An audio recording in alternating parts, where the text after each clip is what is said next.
আসসালামু আলাইকুম। ওয়ালাইকুম আসসালাম ভাই। ভালো আছেন? ভালো আছি। বাসা কোথায় আপনার? এই সামনে। সামনে বলতে কোথায়? জায়গার নাম বলেন। এই যে বিল্ডিং করে। বিল্ডিং করে। এমনিতে ভালো আছেন তো আপনি নাকি? জন্মের থেকেই নাকি? জানি না ভাই।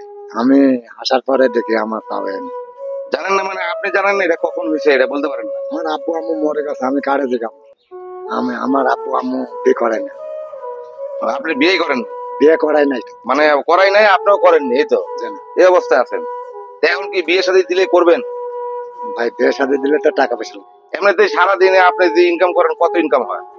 আজকে কিছুই পাই না ভাই।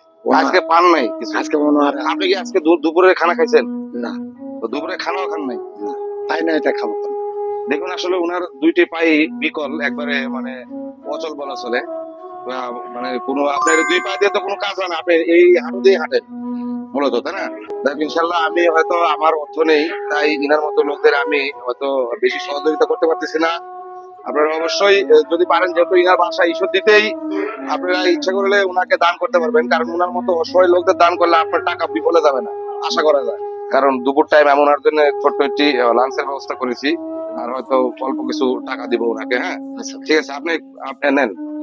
আচ্ছা, রিজিকের মালিক কে বলেন? আল্লাহ ভাই। আল্লাহ। তাহলে এটা আল্লাহ আপনার জন্য ব্যবস্থা করে দিয়েছে। আচ্ছা যাই হোক, আমার তরফ থেকে ছোট্ট একটা গিফট। হ্যাঁ আচ্ছা। ঠিক আছে, আমার জন্য দোয়া করবেন ভাইয়া।